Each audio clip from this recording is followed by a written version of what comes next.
And now to a developing story from Wisconsin, where an angry group of pro-union protesters gathered around Governor Scott Walker's home last night to protest the Republican state budget. Governor Walker was not at the home, but his elderly parents were. Trace Gallagher live in our West Coast newsroom. Trace? Megan, someone apparently failed to send the union protesters a change of address card. When the 100-plus demonstrators got off the bus in Wauwatosa, Wisconsin, outside Milwaukee, to protest Governor Walker's proposed budget cuts, they were convinced they were bringing the fight to his doorstep, chanting, "Hey, hey, ho, ho, Scott Walker's gotta go." One even said, quote, "He brought budget cuts to all our houses, and today we brought it to his." But for Walker to get the message, they needed to yell much louder because he doesn't live there. Or as Walker's son Matt pointed out on Twitter, quote, "Protesters march on Scott Walker's home. Correction, protesters march on my grandparents' home." His other son Alex then tweeted, quote, "They're protesting out front of our home. Who lives there, you might ask? My grandma and grandpa." Unbelievable. The union has not commented on the mistake. Now, Governor Walker does own the home, and he lived there for several years. But now that his sons are in college, he lives in the executive mansion in Madison. And because of Scott Walker's possible presidential hopes, many in the national media have also been camped out in Wisconsin, and some of them also didn't realize that Walker's parents lived in the home. As for Grandma and Grandpa Walker, they didn't comment. And it's unclear if they called their landlord to complain about the noise. Megan. We're about to find out. Trace, thank you. Joining me now, Governor Scott Walker. Grandma and Grandpa, Governor, really? That now your mother and father are being subjected to protesters on the front lawn of their own home. Were they there at the time?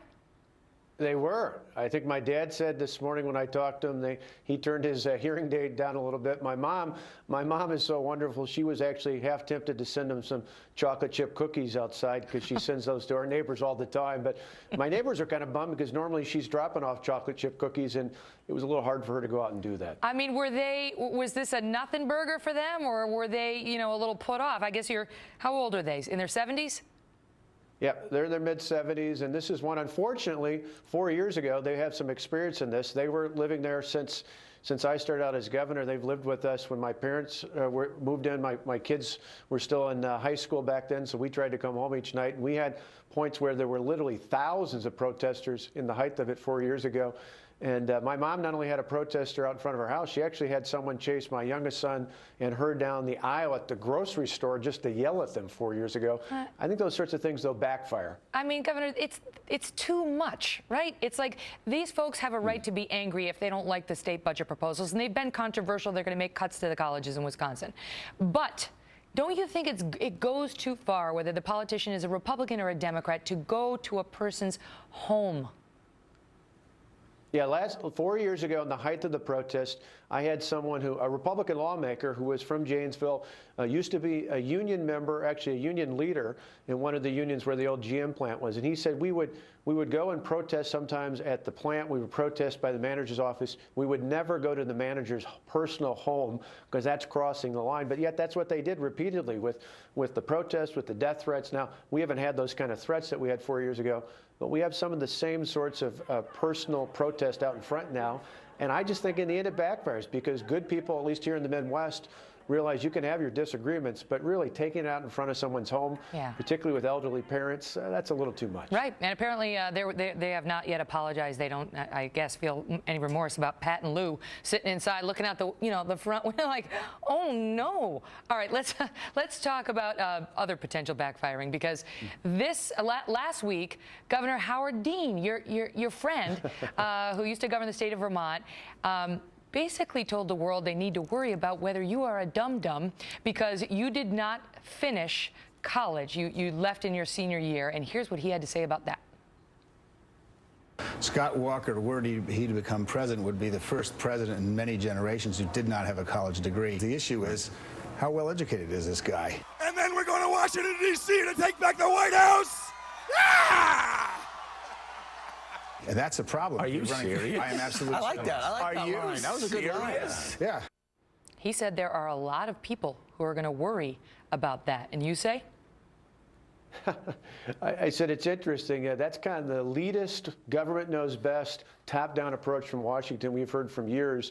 And I don't know about you, Megan, but we've had a Ivy League trained lawyer in the White House for the last 6 years, who was pretty good at reading off a teleprompter, but done a pretty lousy job leading this country. I'd rather have a fighter who's actually proven he could take on the big government special interest and win. And I think there's a lot of Americans out there that scratch their head and say, we have people who helped found Microsoft, Apple, Facebook, plenty of other successful businesses and enterprises across this country did exactly the same sort of thing I did. It was have an opportunity to start a career, an opportunity to start a business, senior year of college, went out and did it. I've got 2 sons in college. I hope they finish. I expect that.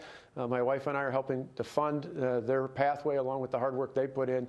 So we value college for those who pursue that career, but in the end, you don't have to have that to be successful like many Americans have over the years. You know this is what's going to happen. I mean, even the Washington Post ran a long article last week about how questions linger about your college experience. I mean, it's been no mystery that you did not finish college, but look at this. As Scott Walker mulls White House bid, questions linger over college exit, and they had a quote. Do you remember a guy named Michael Fleet? He taught you a class on politics of the third world, and he went on record saying, you, Governor, you seemed utterly bored in class. What say you? Yeah, it's one of those amazing things where I think the more the left works themselves up into a tither, like you saw at the protest in front of my home, like you see with issues like this, they think there has to be something more to this, that somehow I couldn't have possibly left to take a job at the American Red Cross. There had to be something more to the story. Well, the intimation is you were bored when you were 19 about third world politics, so therefore you cannot fight ISIS. Yeah, and an early morning class where half the students were probably asleep, I don't know. I mean, that's not an uncommon practice. I think people want to judge what have you done lately. And to me, in terms of world politics, I'd like to have a governor, just like Ronald Reagan, who was a governor back before 1980, come in with a strong sense of leadership, that time to take on the Soviets and others who were adversaries of the United States. Let me ask you, we do the same thing. I'll say for the record, maybe Michael Fleet was boring. I mean, we don't know. Let me ask you this. You got into some trouble for not coming out straight out and answering the question on evolution when you were across the pond. And some said, hey, you want access to the red button on the nukes, you got to answer everything. You came out and sort of tried to do it after the fact, but do you wish you had been clearer when you were asked that question? No, I think what I should have said is I was there on the taxpayers' dime to do trade and investment. I told that group up front. It's why I didn't talk about foreign policy. And I think the taxpayers of Wisconsin would have been upset saying, why are you off talking about political questions? I have no problem answering the question. I answered it, like you said, after the fact. I think God created the earth. I think science and my faith aren't incompatible. And I think those are pretty strong statements out there. But I also think that if you're there in official business, you should stick to official business and not take the bait from reporters out there, particularly from some from the UK. Governor Scott Walker, great to see you. Thank you, Megan.